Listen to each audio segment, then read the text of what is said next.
बिस्मिल्लाहिर्रहमानिर्रहीम। अस्सलाम वालेकुम स्टूडेंट्स, उम्मीद करता हूँ आप लोग खैर आफियत के साथ होंगे। बच्चे, आज की इस पर्टिकुलर वीडियो के अंदर मैं आप लोगों के साथ शेयर कर रहा हूँ 2023 का जो पेपर था फ्रॉम ऑल द प्रोविंसेस। बच्चे, इसमें यूएचएस का पोर्शन भी इंक्लूड है, इसमें जो हमारे पास फेडरल बोर्ड है वो भी इंक्लूड होगा, इसमें सिंध के स्टूडेंट्स भी इंक्लूड होंगे, इसमें खैबर पख्तूनख्वा के स्टूडेंट्स का भी इंक्लूड होगा और साथ ही साथ नम्स का पोर्शन भी इंक्लूड है। बच्चे, जो 2023 का पेपर है वो मैं आप लोगों के साथ इसी तरह से डिस्कस करूँगा। अब डिपेंडिंग ऑन कि आप लोगों में से कौन से स्टूडेंट्स ज़्यादा जो है कमेंट सेक्शन के अंदर ये बात बताते हैं कि सबसे पहले कौन से प्रोविंस के जो है वो पास पेपर शेयर होने चाहिए, उसी लिहाज से जो है मैं पास पेपर शेयर करूँगा। आप लोगों ने कमेंट सेक्शन के अंदर अपनी अपनी राय देनी है। जिस भी प्रोविंस के स्टूडेंट ज़्यादा होंगे इंशाल्लाह मैं उसी के ऊपर सबसे पहले डिस्कशन करूँगा। बाकी केमिस्ट्री के जितने भी हैं इंशाल्लाह 15 सितंबर तक मैं कोशिश करूँगा कि तमाम प्रोविंसेस के एटलीस्ट पिछले 5-5 साल जो है वो सारे के सारे पास पेपर आप लोगों के साथ रिवाइज़ करूँ और फिर एट द एंड जो 3-4 दिन होंगे उसमें तमाम प्रोविंसेस में जितने भी मोस्ट रिपीटेड क्वेश्चंस हैं वो मैं आप लोगों के साथ जो है वो शेयर कराऊँगा। तो बच्चे, अब हम लोग पीएमसी का जो टॉपिक 1 है, introduction to fundamental concepts of chemistry, इसको स्टार्ट करते हैं। सबसे पहले यूएचएस पंजाब वाले पोर्शन की बात करते हैं। बच्चे, इसमें क्वेश्चन आया, क्या कंपाउंड ऑफ फॉस्फोरस ऑक्साइड। बच्चे, फॉस्फोरस ऑक्साइड आपको बता रहा है कि आपके पास यहाँ पर फॉस्फोरस भी मौजूद है और ऑक्सीजन भी मौजूद है, और वो आपको बता रहा है कि उसके अंदर ऑक्सीजन जो है वो 43.6% है। अब बच्चे, अगर इसके अंदर ऑक्सीजन 43.6% है तो इसका मतलब ये होगा फिर इसके अंदर जो फॉस्फोरस है, बाकी सारे का सारा जो कंपाउंड होगा वो फॉस्फोरस होगा। तो बच्चे, इसकी जो हमारे पास परसेंटेज होगी दैट विल बी 56.4%। अब परसेंटेजेस आपको पता चल गई, आपने इंपेरिकल फार्मूला जो है वो कैलकुलेट करना है। बच्चे, इंपेरिकल फार्मूला के 4 स्टेप्स होते हैं। नंबर 1, आप लोग परसेंटेज कैलकुलेट करते हैं। नंबर 2, आप लोग नंबर ऑफ़ मॉल्स निकालते हैं। और बच्चे, नंबर ऑफ़ मॉल्स निकालने के लिए क्या किया जाता है कि जो परसेंटेजेस होती हैं उनके इनके एटॉमिक मैसेज के साथ डिवाइड करते हैं। तो 43.6 को जो मैं डिवाइड करूँगा 16 के साथ, और यहाँ पर फॉस्फोरस 56.4 को मैं डिवाइड करता हूँ 31 के साथ। अब बच्चे, ये हमारे पास है 43.6 और ये हमारे पास है 16। बच्चे, अगर मैं इसको 43.6% को राउंड ऑफ करके कर देता हूँ 44। बच्चे, अब कैलकुलेशन ही करनी है। प्रैक्टिस आप लोगों की जितनी ज़्यादा होगी आप लोगों के लिए उतना ही ज़्यादा फिजिबल है। अगर एक तरफ 44 है और एक तरफ मेरे पास 16 है तो 4 के टेबल के साथ ही हमारे पास 11 आ जाएगा और ये हमारे पास 4 आ जाएगा। अब मैं अब 11 के अंदर रखता हूँ, 4 के साथ डिवाइड करता हूँ, तो बच्चे 8 पीछे 30 बचेगा, तो 4 7 बार 28 और पीछे 20 बच जाएगा। तो बच्चे 2.75 जो है वो अप्रोक्सीमेटली यहाँ पर मेरे पास आएगा। लेकिन 2.75 एग्जैक्ट नहीं होगा, बल्कि इससे थोड़ा सा कम नंबर होगा, मतलब कह लें कि 73 होगा या 72 होगा, क्योंकि थोड़ी सी वैल्यू जो है वो कम है। खैर, हम लोग यहाँ पर 2.75 रख लेते हैं ताकि हमारे लिए जो कैलकुलेशन हैं वो आसान हो जाए। अब जी नेक्स्ट है 56.4 और नीचे है 31। अगेन विदाउट कैलकुलेटर ये पॉसिबल नहीं है, लेकिन बच्चे अगर हम लोग इसको प्रैक्टिस करते हैं कि हमारे पास 56.4 है और दूसरी तरफ जो है वो हमारे पास मौजूद है जी 31। अब अगर मैं 56.4 को अंदर रखूँ और इसको डिवाइड कर दूं 31 के साथ, तो पहले तो 1 ही आएगा हमारे पास, तो 31 यहाँ पे बच्चे 6 से 1 निकाल देंगे 5, ये 2 और यहाँ पर आ जाएगा 4। अब पॉइंट आएगा, तो 31 का टेबल जो है वो हम लोग 254 तक रीड आउट कर लेते हैं। तो बच्चे, जब हम लोग 31 इंटू 8 की बात करते हैं तो 8 इंटू 1 8 और 8 3 बार 24, तो मीन टू से मेरे पास तकरीबन 1.8 तक आएगा और ये हमारे पास 248, तो 1.8 समथिंग जो है वो यहाँ पर बनेगा। अब बच्चे, आप लोग क्या करते हैं कि तीसरा स्टेप आ जाएगा हमारे पास यहाँ पर, और तीसरा स्टेप क्या होता है कि लीस्ट नंबर ऑफ़ मोल के साथ जो है वो आप लोगों ने डिवाइड करके एटॉमिक रेशियो जो है वो निकालनी होती है। तो इसमें जो लीस्ट नंबर ऑफ़ मोल्स हैं वो हमारे पास आ जाते हैं जी फॉस्फोरस के, जो कि हमारे पास है जी 1.8, और इसको भी आप लोग डिवाइड कर देते हैं 1.8 के साथ। बच्चे, ये तो इसके साथ कैंसिल हो जाएगा, हमारे पास आ जाएगा 1 आ जाएगा। अब 2.7 है और नीचे हमारे पास है वो 1.8 है। बच्चे, अगर 2.7 है और इसको मैं 1.8 कर दूं, पहले तो पॉइंट से पॉइंट को कैंसिल कर देता हूं, फिर मैं कहूँगा कि ये हमारे पास 3 9 बार 27 और ये 2 9 बार 18, तो बच्चे 3/2 आपके पास अप्रोक्सीमेटली आ जाएगा 1.5। इसका मतलब ये है कि फॉस्फोरस 1 और ऑक्सीजन जो है वो 1.5 आ जाता है। बच्चे, चौथा आप लोगों के पास स्टेप ये होता है कि मल्टीप्लाई करें किसी ऐसे डिजिट के साथ जिसके साथ मल्टीप्लाई करने के ऊपर आप लोगों के पास होल नंबर आ जाए। तो बच्चे मैं दोनों को 2 से मल्टीप्लाई करूँगा तो 1.5 को 2 से सॉल्व करेंगे 3 आ जाएगा, 1 को 2 से मल्टीप्लाई करूँगा तो 2। तो बच्चे इसका मतलब ये होगा कि P2O3 जो है वो हमारे पास यहाँ पे राइट ऑप्शन है, तो correct option will be beta. Question number 2 है कि which element is use as a standard to determine the atomic masses of an element. बच्चे कार्बन 12 के साथ जो है वो कंपैरिजन किया जाता है। क्वेश्चन नंबर 3 में पूछा गया कि एवरेज वेट जो है of atoms of an element compare to the weight of one atom of dash is called atomic weight. तो बच्चे एटॉमिक वेट की डेफिनेशन अगेन यही क्वेश्चन उसने सेंस चेंज कर दी, तो पंजाब बोर्ड के स्टूडेंट्स को मतलब 2 क्वेश्चन एक ही सेंस के अंदर पूछे गए। क्वेश्चन नंबर 4 है जी, कहता है the same mole of hydrogen, nitrogen and oxygen are present in 0.1 cm cube volume at STP, which one gas has the greatest number of molecules. बच्चे जब भी नंबर ऑफ पार्टिकल्स की बात होगी, अब नंबर ऑफ पार्टिकल्स में number of molecules आ जाते हैं, नंबर ऑफ़ फार्मूला यूनिट्स आ जाते हैं, नंबर ऑफ़ एटम्स आ जाते हैं, नंबर ऑफ़ आइंस आ जाते हैं। बच्चे कोई भी चीज़ पूछी जाएगी याद रखिएगा, अगर मोल्स सेम होंगे तो सारे के सारे नंबर ऑफ़ पार्टिकल्स भी सेम होंगे। अगर मोल्स डिफरेंट होंगे तो फिर नंबर ऑफ़ जो है वो हमारे पास पार्टिकल्स भी जो है वो चेंज होते रहते हैं। खैर यहाँ पर आपको मोल्स सेम दिए गए थे, जो कि आप लोग एवोगैड्रो लॉ के मुताबिक पढ़ते हैं कि नंबर ऑफ़ मोल का वॉल्यूम के साथ जो है वो डायरेक्ट रिलेशन होता है। अब अगर आप लोगों के पास नंबर ऑफ़ मोल सेम है तो इसका मतलब ये होगा कि इसमें वॉल्यूम भी सेम होगा। तो बच्चे हमारे पास यहाँ पर जो राइट ऑप्शन है वो नंबर ऑफ़ मॉलिक्यूल्स इक्वल आ जाएंगे, क्योंकि हमारे पास मोल्स जो हैं वो सेम प्रोवाइड किए गए, और अगर मोल्स सेम हैं तो इसके अंदर जो नंबर ऑफ़ पार्टिकल्स हैं या नंबर ऑफ़ मॉलिक्यूल्स होंगे वो भी आपस में एक दूसरे के इक्वल ही होंगे। उसके बाद हम लोग फेडरल बोर्ड का जो पेपर आता है उसकी बात करते हैं। बच्चे यहाँ पर पूछा गया कि number of water molecule in 10 gram of ice are. बच्चे नंबर ऑफ़ मॉलिक्यूल्स निकालने हो तो इसका फार्मूला ही होता है number of moles multiplied by Avogadro number. अब बच्चे नंबर ऑफ़ मोल्स आप लोगों ने निकालने हैं by given mass over molar mass. Given mass है 10 और मोलर मैस है हमारे पास 18, multiplied by Avogadro number. Avogadro number की वैल्यू है 6 × 10⁻23। बच्चे इसको सॉल्व करें तो ये 3 आ जाएगा, 10/3 3 × 3 9.3, तो 3.3 × 10⁻23 जो है वो हमारे पास यहाँ पे राइट ऑप्शन बचेगा, वो हमारे पास आ जाएगा अल्फ़ा ऑप्शन में। क्वेश्चन नंबर 6 है, कहते हैं the efficiency of a chemical reaction can be expressed as. तो बच्चे इसको हम लोग परसेंटेज यील्ड के सेंस में कैलकुलेट करते हैं, और जो परसेंटेज यील्ड होती है ये बराबर होती है actual yield over theoretical yield multiplied by 100। Question number 7 है कि 1 mole of any substance contain. बच्चे एवोगैड्रोस नंबर ऑफ पार्टिकल और एवोगैड्रो नंबर ऑफ पार्टिकल की जो वैल्यू है वो आ जाती है 6.02 × 10⁻23।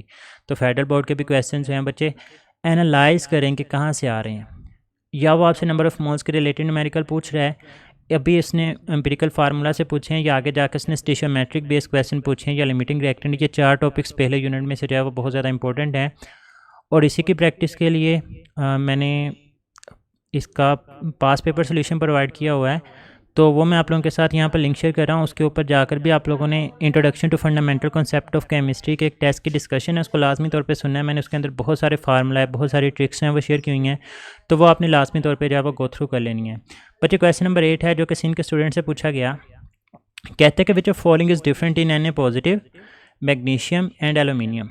बच्चे Na पॉजिटिव, सोडियम जिसका एटॉमिक नंबर है 11, इसके ऊपर चार्ज है +1, मैग्नीशियम जिसका एटॉमिक नंबर है 12 और इसके ऊपर चार्ज है +2, और उसके बाद एलुमिनियम है जिसका एटॉमिक नंबर है 13 और इसके ऊपर चार्ज है +3। पहले कहता है नंबर ऑफ़ शेल्स। बच्चे देखें, सोडियम का एटॉमिक नंबर 11 +1 का मतलब ये कि उसने 1 इलेक्ट्रॉन को लूज़ कर दिया, तो इसके पास बचे 10 इलेक्ट्रॉन। मैग्नीशियम का एटॉमिक नंबर 12 है, +2 का मतलब इसने 2 इलेक्ट्रॉन्स को लूज़ किया, तो इसके पास भी 10 इलेक्ट्रॉन। एलुमिनियम का एटॉमिक नंबर 13 +3 का मतलब यह है कि इसने भी 3 इलेक्ट्रॉन लूज़ किए, तो इसके पास भी 10 इलेक्ट्रॉन। बच्चे अगर नंबर ऑफ़ इलेक्ट्रॉन्स सेम है, आप लोग इलेक्ट्रॉन्स को ही शेल के अंदर अरेंज करते हैं ना, तो इनके पहले शेल के अंदर 2 इलेक्ट्रॉन्स आ जाएंगे और उससे नेक्स्ट शेल के अंदर 8 इलेक्ट्रॉन आ जाएंगे, तो सभी के लिए जो नंबर ऑफ़ शेल्स होंगे वो तो 2-2 ही होंगे। इसका मतलब ये डिफरेंट नहीं है। Electronic configuration again written on the basis of number of electrons, तो वो सभी के अंदर 10-10 हैं। सभी की जो इलेक्ट्रॉनिक कॉन्फ़िगरेशन होगी that will be 1s2, 2s2 and 2p6। Number of electrons, बच्चे देखें तीनों के अंदर 10-10 इलेक्ट्रॉन हैं, तो ये भी राइट ऑप्शन नहीं है। नंबर ऑफ़ प्रोटॉन्स, बच्चे Na पॉजिटिव के अंदर 11 प्रोटॉन है, Mg+2 के अंदर 12 प्रोटॉन है, और Al+3 के अंदर 13 प्रोटॉन है, तो नंबर ऑफ़ प्रोटॉन्स हैं वो डिफरेंट होते हैं। याद रखिएगा कि जब भी ऊपर पॉजिटिव चार्ज आ जाए तो बच्चे इन चीज़ों के ऊपर कभी फ़र्क नहीं पड़ेगा, ना तो एटॉमिक मास चेंज होता है, ना ही एटॉमिक नंबर चेंज होता है, ना ही नंबर ऑफ़ प्रोटॉन्स चेंज होते हैं और ना ही नंबर ऑफ़ न्यूट्रॉन्स चेंज होते हैं। इनमें से किसी भी चीज़ के ऊपर फ़र्क नहीं पड़ेगा, चाहे उसमें आप लोग जितने मर्जी इलेक्ट्रॉन ऐड करते हैं या रिमूव करते जाएं। बच्चे नेक्स्ट है, what volume of oxygen at STP required to burn the 500 dm³ of ethene. बच्चे ये स्टेशियोमेट्रिक बेस्ड क्वेश्चन है और एवोगैड्रो लॉ का भी यहाँ पर कंपैरिजन होगा। सबसे पहले हम लोग इथीन, जिसका फार्मूला होता है C2H4, इसकी कंबस्शन की इक्वेशन लिख लेते हैं। बच्चे O2 हमें नहीं पता कि कितने ऑक्सीजन के मोल्स हैं, लेकिन याद रखिएगा कंबस्शन में दो प्रोडक्ट्स लास्ट में बनती हैं, एक होती है हमारे पास CO2 और दूसरी प्रोडक्ट होती है हमारे पास वाटर। अब कितने CO2 बनते हैं और कितने वाटर बनते हैं बच्चे, ये हमें कहाँ से पता चलेगा? जितने हाइड्रोकार्बन में कार्बन है उतने ही number of moles of CO2 produce होंगे, और जितने हाइड्रोकार्बन में हाइड्रोजन होंगे उससे हाफ जो है वो वाटर के मालिक्यूल प्रोड्यूस होते हैं। तो यहाँ पर 4 हाइड्रोजन हैं तो 2 वाटर के मालिक्यूल्स प्रोड्यूस होंगे। अब ऑक्सीजन को बैलेंस कर लें। अगर मैं ऑक्सीजन को बैलेंस करता हूँ तो मुझे नज़र आता है कि यहाँ पर 4 ऑक्सीजन थे और 2 ऑक्सीजन, तो टोटल 6 ऑक्सीजन थे। तो अगर मैं इसको 3 से मल्टीप्लाई करूँ तो बच्चे हमारे पास 3 और 2 की जो है वो ज़रूरत है। अब बच्चे एवोगैड्रो लॉ आपको क्या कहते हैं कि वॉल्यूम और नंबर ऑफ़ मोल्स का आपस में डायरेक्ट रिलेशन है।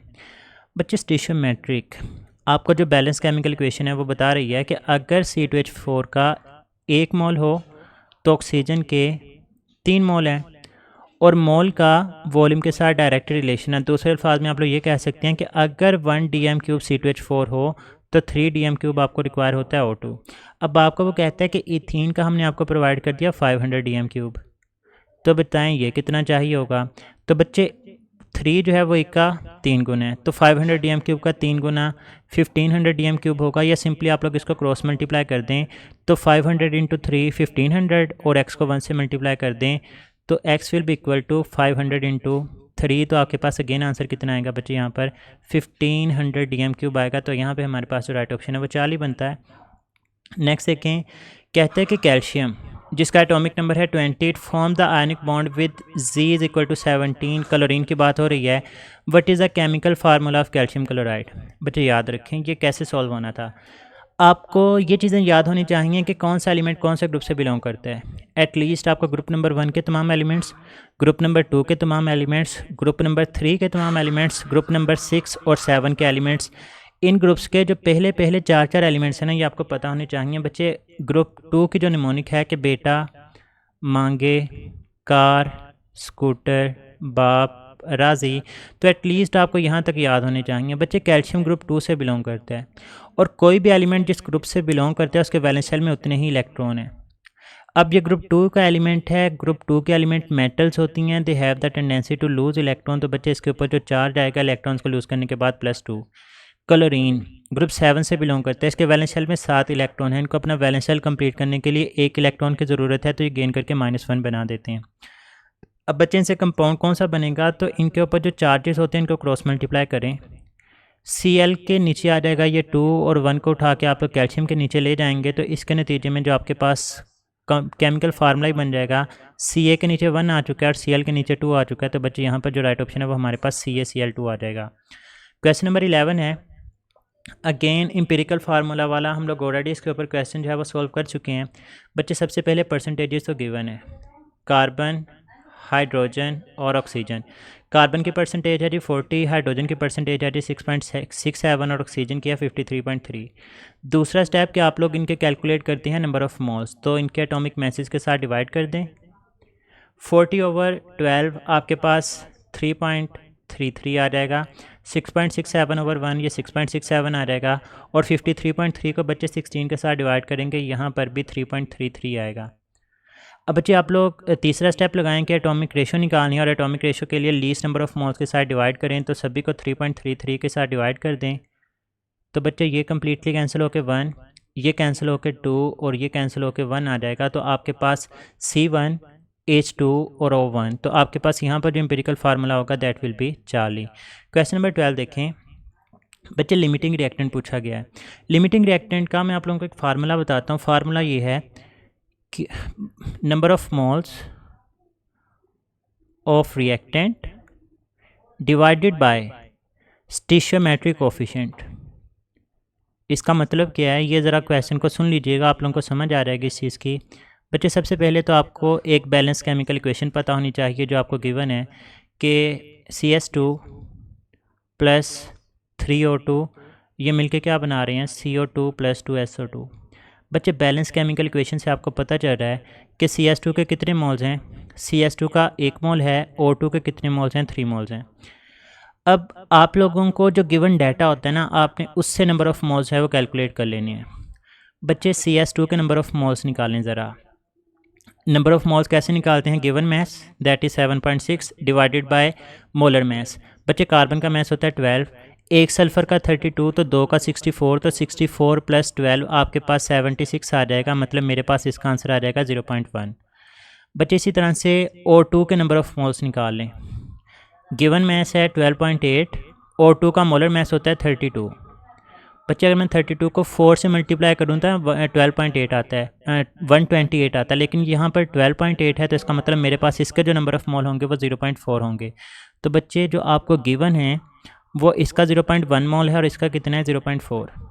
अब ये फार्मूला लगाएं ज़रा number of mole of reactant. मैं CS2 के लिए लगाता हूँ कि number of mole of reactant जो आप लोगों को गिवन डाटा है उसके मुताबिक CS2 के हैं 0.1 divided by stoichiometric coefficient. स्टिशियोमेट्रिक coefficient का मतलब यह है कि आपका बैलेंस केमिकल इक्वेशन में इसके कितने मोल्स हैं, तो वो है 1, तो 0.1 ओवर 1 आपके पास आ जाएगा 0.1। इसी तरह से O2 के लिए लगाएं ज़रा।